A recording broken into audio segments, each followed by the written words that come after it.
Dear Miss Kerman, we are pleased to announce that you have been accepted to Hogwarts School of Witchcraft, Wizardry, and Witchcraft. Down below is a list of required reading over the summer since you've missed a lot. So, list of summer reading to catch up on your wizarding studies. Let's see, the standard book of spells. Okay, that makes sense. Fantastic Beasts and Where to Find Them. Alright, and, Harry Potter and the Chamber of Secrets. I should have seen this one coming, shouldn't I?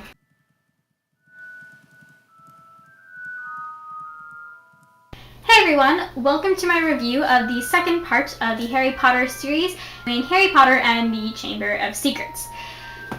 Now, I'm going to be splitting this review into two parts. In part one, I will be discussing the characters and the plot, and in the second part, I will be going over the world building, the writing, and touch on the themes, and just go through an overall sweep of my thoughts on the book. So, let's begin this review. In terms of character, I don't really think there was much an improvement. And that's a problem because your characters need to improve from book to book. They need to go through things called arcs. And I didn't feel like the main characters in this book, with possibly the exception of Harry Potter, but he didn't even really go through an arc, similar to the first book. The only exception to this is Hagrid, who we learn a little bit more about his past, so in a way he was more developed. That's about it. None of the other characters were further developed from the first book, that were introduced in the first book. That all my other thoughts on the main characters that appeared in the first book basically remain the same. So just check out that video. Hagrid is the only one that was actually developed, in my opinion. Basically not because, he goes through an arc or he changes or anything, like that, just because we learn more about his past. And we do learn in this book why he was expelled, and which is kind of interesting, and it definitely, reassures everything we know about Hagrid, so I wouldn't really say it creates more layers to him, but I guess it's just sort of a mystery solved sort of thing, and it's a pattern that is consistent with the character, but it doesn't add anything to the character. Basically, we find out why he gets expelled is because they thought he unleashed the Chamber of Secrets, which at first is like, oh, but then you find out, no, he didn't. He just a giant spider. He was raising a giant spider, which is very much, in line with Hagrid, with his crazy, three-headed dog and, hatching a dragon. So it is very, consistent with his character, but it doesn't add anything to his character. Moving on to Snape. Literally, I don't know why, but for some reason I just love him more in this book. Maybe it's because in the first book he was painted throughout 99% of the book as the villain basically, and then at the last chapter they're like, nah, he's not, or the second to last chapter it's like, nah, he's not the villain anymore, whoops. But again, you can hear more about that. But in this book, he wasn't even really painted as the villain. He was just sort of, again, kind of more of a nuisance. I don't know why, but I just loved him. Every single time, he was in the book, I'm like, yes! Snape! I want more Snape! And I was kind of honestly disappointed because they didn't develop him anymore from what they did in the first book. And I wanted more Snape development because Snape is becoming my favorite character, and just because it's the most dynamic and most three-dimensional out of all the characters in this book. It was disappointing, but there's still 4 other books, so hopefully we get more, but for right now. And moving on to Flinch, he was, again, like Hagrid, the only one who we learn more about who was further developed, and he was actually, I'd say, better developed than Hagrid was, which is good because he was a terrible character in the beginning, and I just honestly saw him as a nuisance throughout the entire first book. But we do learn that he's a squib. Basically, he was born of wizarding parents, but doesn't actually have any wizard powers himself.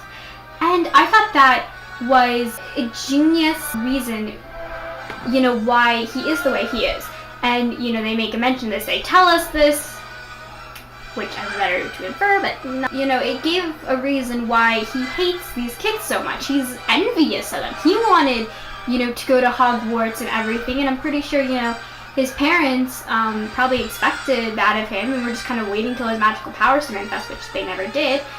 Furthermore, we see him trying to use magic and struggling, and I mean, like, that is definitely a psychological thing when everyone else in your family can do something that you can't, and I felt actually really bad for him and sad, but we didn't really get any more of that. After learning that, we didn't go into him more. I think it would have been a really interesting move if he actually started, like, helping, like, Harry and Hermione and all of that, and he was kind of like the teacher that kind of, like, had their back or whatever. I think that would have been more interesting because he would have reason to, find out, like, who unleashed the Chamber of Secrets because they attacked his cat, who he, like, deeply loves, Mrs. Norris, he is a squib himself, so he's, threatened by this.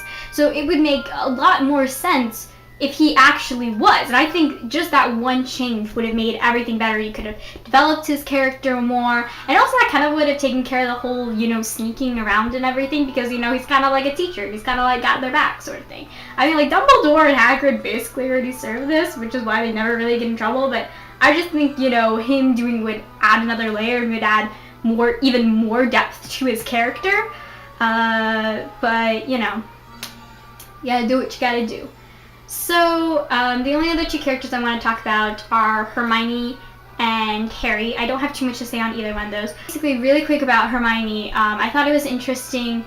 Her character was treated really well in this book. I was really afraid that they were going to just keep her the same. And they didn't. She was a lot more outgoing in this book and, more rebellious and motivated, quite frankly, in this book. Which again makes sense because her life is literally being threatened. So it makes perfect sense. And I have no problem with it. And it does add a little bit to her. Again, it's not exactly development, but it's a logical, character decision that she made. And I do like consistencies in characters. I don't like inconsistent characters. I like depth, just not inconsistencies.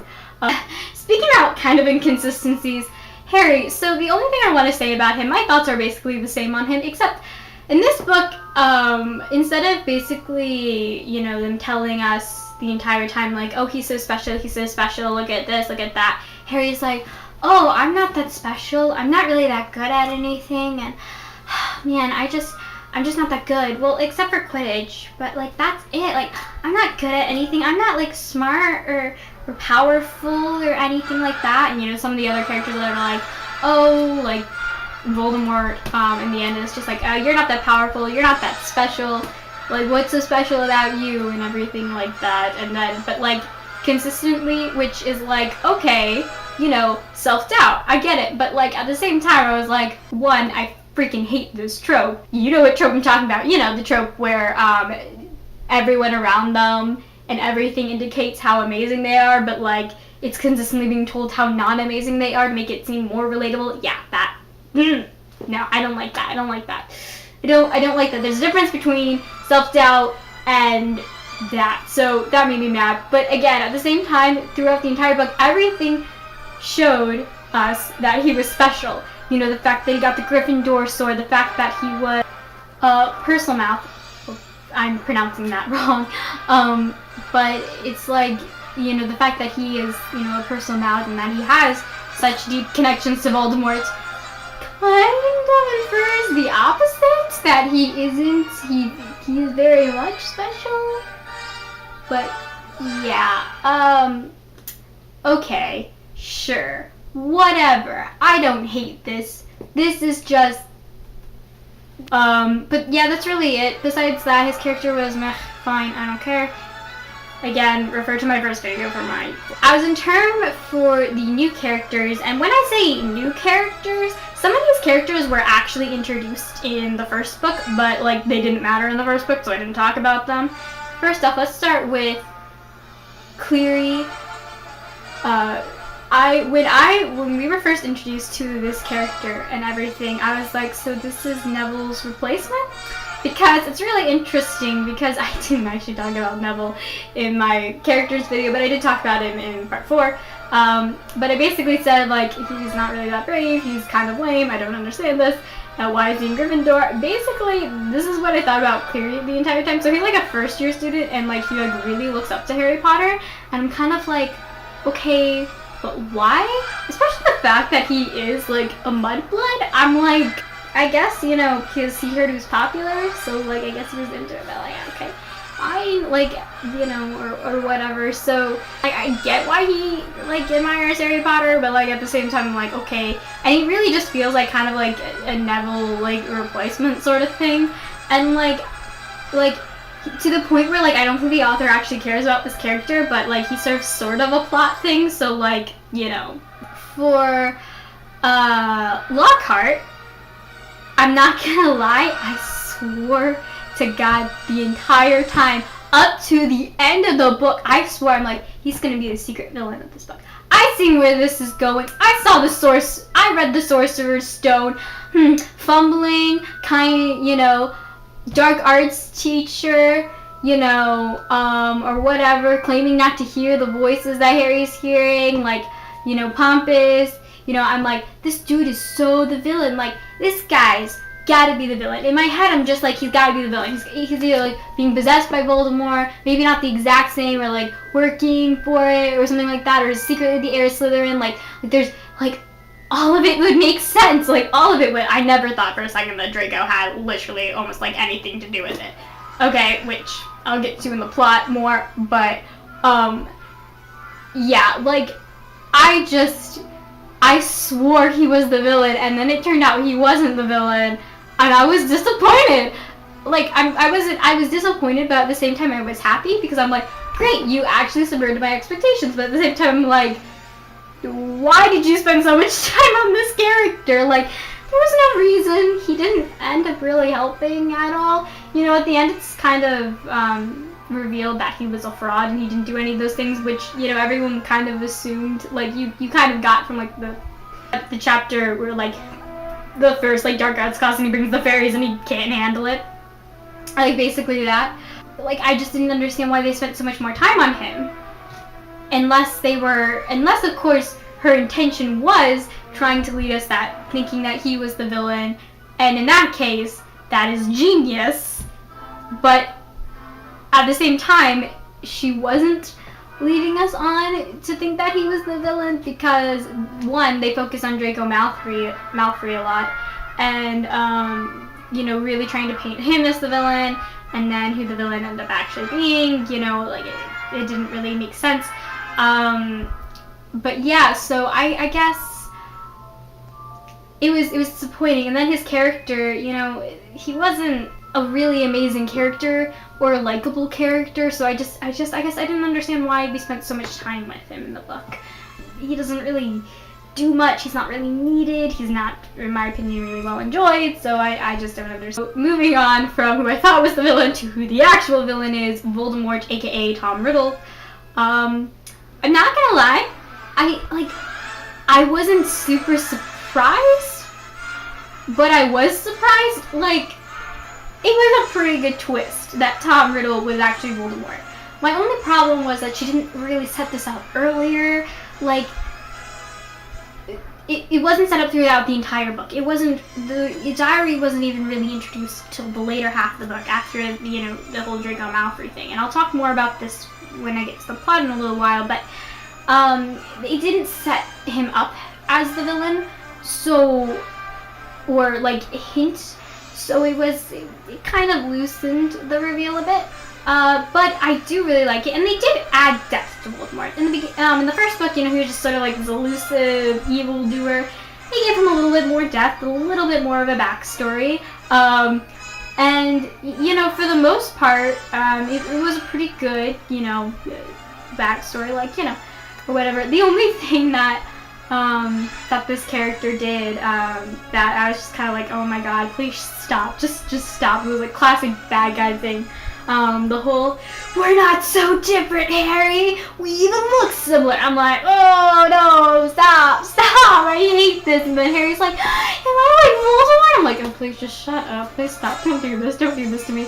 Especially because this doesn't really go anywhere either. Like, Dumbledore basically at the end is just like, okay, we need to clean up this plot thread, like nah, like don't worry about it. But and then the last character, well, two characters, so Grimly and Draco Malfoy's father, Lucas Malfoy, and Dobby.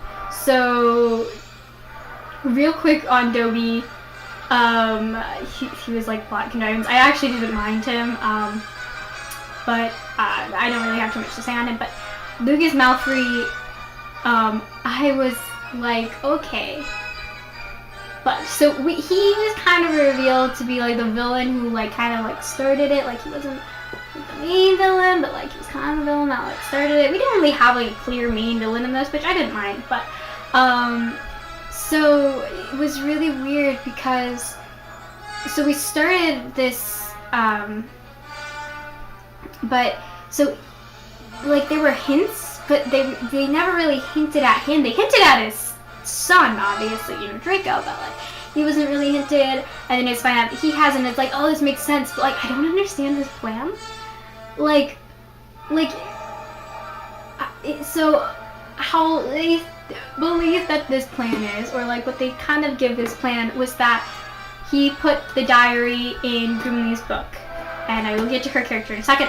But he put the diary in her book, and then she found it, and his thing was that, you know, was trying to get Mr. Weasley in trouble so his law wouldn't pass, because he was really afraid because it could cause major problems for him because it's all like dark artifacts, including, you know, that diary.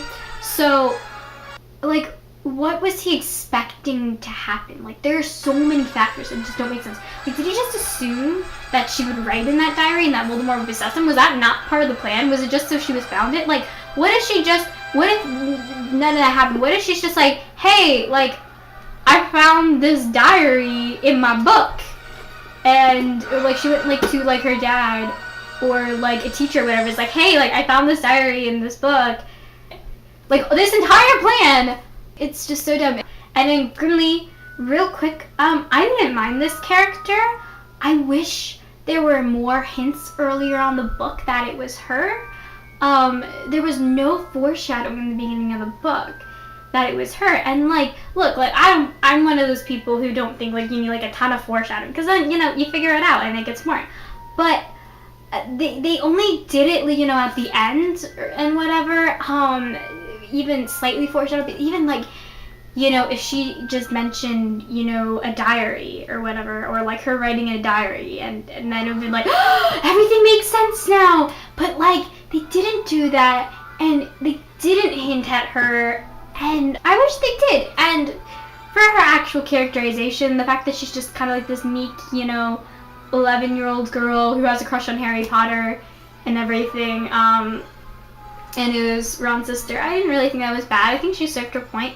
And I think making her as meek as they did, not necessarily weak, but meek, doesn't expect you, and the fact that it was kind of, you know, supposed to be like a twist that it was her doing everything, and everything, again, it would not lead you to suspect that.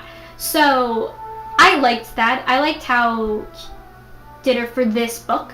I hope that she's, you know, grows throughout the series naturally, because I feel like she's going to play a larger part, you know, in the series, or hopefully she does. So I'll be looking forward to that. So now moving on to the plot. I have a lot of problems with the plot. In fact, most of my problems from this book stem from the plot / pacing, which I consider to be a plot problem. One of my major issues with the book is how long it takes for things to get going. As much as I complained about this in my first video, this made it so much more infuriating, because at least in the first book, like, you have some excuse. Like, you know, you gotta set up more of your world and your characters and all that. This is the second book of a 3-part series.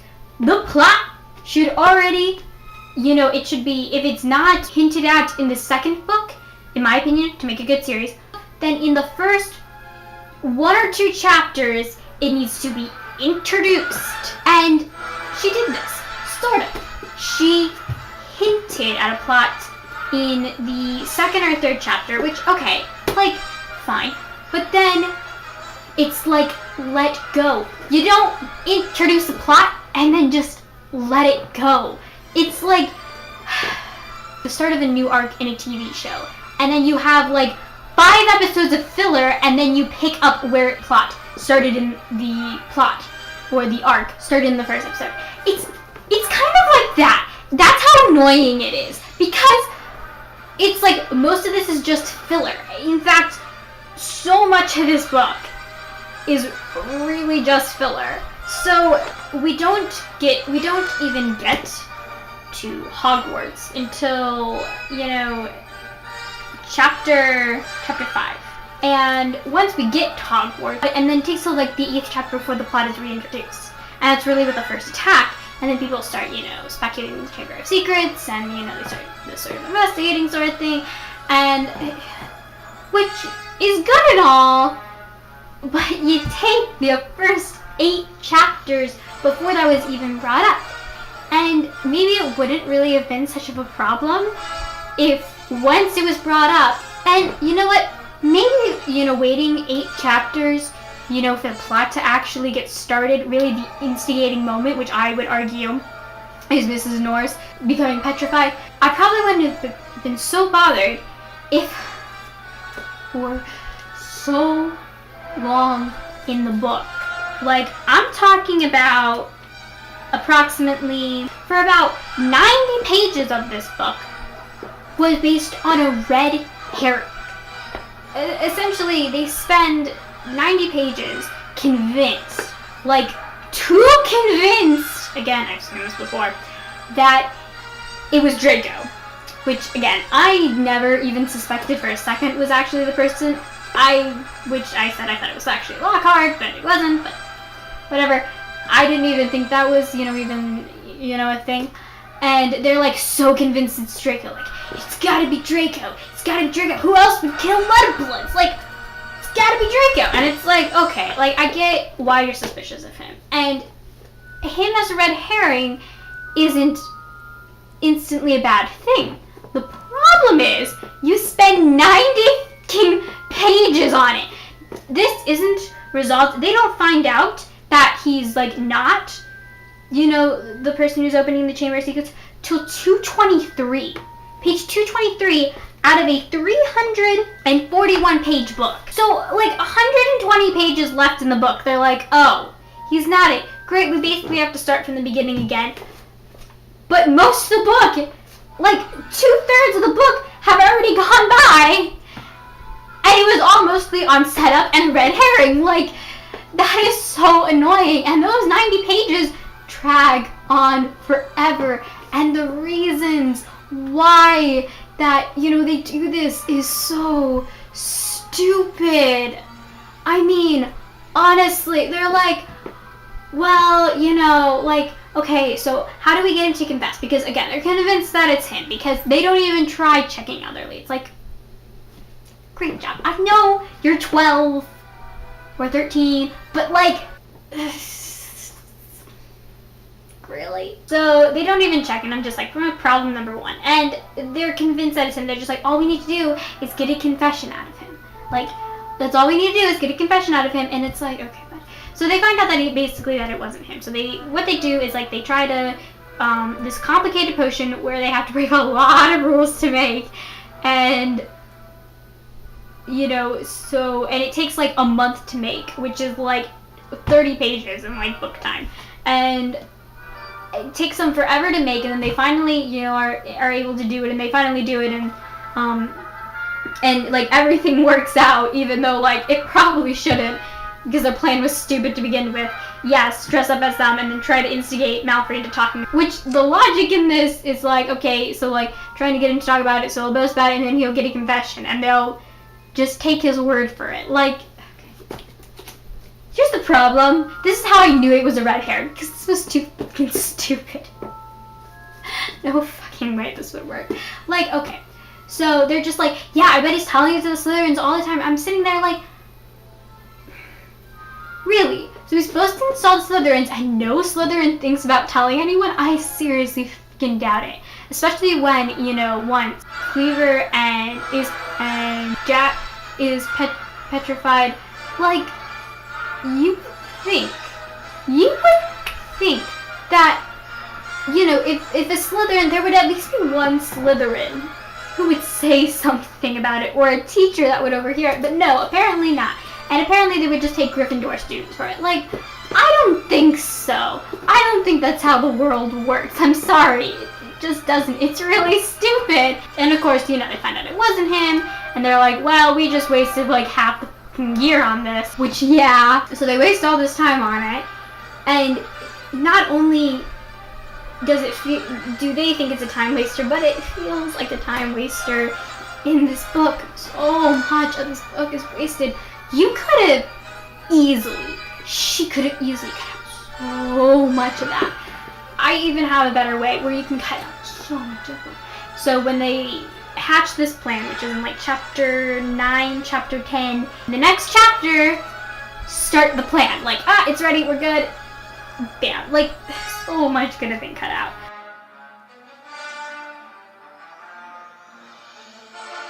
Or even they do the plan, then have the Quidditch match, and then they find out, you know, hints that it could be someone else, or they get more, you know, they find out about Hagrid's past or whatever. Things could have just been speeded up so much in this book, and it's a problem, and it felt boring. I'm not going to lie. This book was actually harder to get through than the first book for me. Like, it took me longer to read this book, not because it's any longer, because it's about the same size, but because those 90 pages, it took me like a week to read those 90 pages, because I was just not motivated to read those 90 pages. Once, you know, it was found out, like, finally they found out there wasn't Draco, I'm like, yay, we can get back to the plot! I mean, it was on the plot, but, like, you know, yay, we can get back to actually figuring out who it is, because I didn't even for a second think it was Draco, so I was, like, out of it for most of it, and finally got it to it, and after that, I liked it. Then they started introducing the diary and the actual, you know, the actual villain, which is Voldemort in the diary, and Ginny being possessed and everything, and that was, you know, like the first, and then she finally started doing this in the last 100 pages, and once that started, I was hooked.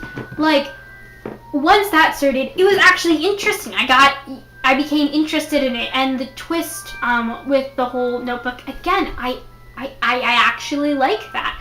I'm not going to lie, it was really interesting, and it was something different. I mean, you know, I've only read the first 2 books, but it was something different for Harry Potter for once. And I mean, the whole possessing thing of Voldemort wasn't. But, like, the fact that, you know, it's just, like, you know, she's just a kid, and, you know, you think she really thinks she's looking at it, because, like, you know, she's just a kid. Like, what can she do? She's obviously not the heir to Slytherin. That really, you know, sets up. And also, you know, the fact that the diary and riddle, and, you know, it's revealed about Hagrid and everything, and it just works. And I really enjoyed that portion of it and that part of the plot, and I just wish she'd, like, cut out those 90 pages. I would have honestly probably cut off, like, 100 pages of the book, and then I found a few plot holes that I was like, hold on a second. So, basically through the entire, like, Draco Malfoy thing, I was sitting there like, hold on a second. So, why don't they just use the invisibility cloak and just kind of, like, follow Draco around for a while? Like, couldn't you do that? And I was just like, what the freak is the invisibility cloak through all this? I'm like, it probably would have made things more useful, you know what I'm saying? And then it's just like, and then, you know, Hermione gets petrified, and they're like, well, we're just gonna use the invisibility cloak now. And, like, that's how they find out everything. And I'm just like, oh, God damn it. I know I said that in my video on part 1, that I thought that the invisibility cloak was kind of plot conveniency, and it still is in this book, but this book made that so much more plot conveniency. Like, in the first book, the reason why they never used it was because, you know, they didn't have it. Harry didn't have it yet. But he's had it throughout the entire book, and he doesn't use it. Like, if I had an invisibility cloak, I would have been using that a lot more than, you know, was used in this book. and they still used it, so it's not even like, you know, they made it irrelevant in this book, because it's still used, but basically J.K. Rowling's like, yeah, I got no excuse now. Got no excuse. So, you know, gotta just do this now, like, oh, Jesus Christmas, stop, please stop, please stop. I did not like that. That was stupid, it felt plot conveniency, and it was literally, the whole potion thing, like, oh, it just happens to take a month. Like, oh, how convenient. Padding the length of it. Especially, you know, now in these days, you know, like 300, like around like 300 pages is like standard for, you know, like for like this demographic, like children's and everything. But when Harry Potter first came, one of the things that it made it harder for her to like publish and everything was the length, because at the time that was definitely not the norm. In the like the children's like publishing industry and whatever, the books tend to be closer to like 200 pages rather than like 300 pages. And you know, knowing this, and Sorcerer's Stone obviously was popular. It was popular enough for a sequel and all, but like the norm hadn't exactly changed yet, because I would argue that they didn't really become super popular until the movies came out, so this book was already published by then. And I mean, she just could have cut out so much of this book and it would have been so much shorter, so it wasn't, I just don't know why it's as long as it is, because it just, and it gets hard to get through. And the first 8 chapters, honestly, were like kind of bad. I mean, they weren't bad, but like they felt useless again to the plot. You know, it just felt like padding the book. Though I will give it credit. I do think, even though I was more frustrated with the plot, in my opinion, was still better than the first book. And how she did the first book. Because the first book, it really didn't feel like it started going, at least to like the real end of the book. At least, you know, this gives a little bit more kind of, you know, meat to the book, and it wasn't as distracted. Unlike the first book that seemed very distracted, this book seemed more focused. So, in that case, it is better. I hope you all enjoyed this video. I will be posting part 2 of this, which will be about the world building, the actual writing, and the themes of this book next Tuesday, so stay tuned for that. If you don't know, I have a website and a blog I run with my writing partner, Grace Thompson. Link is down in the description below, so check that out if you want. And also, look us up on Facebook at Carmen.Thompson, and I'll see you on the next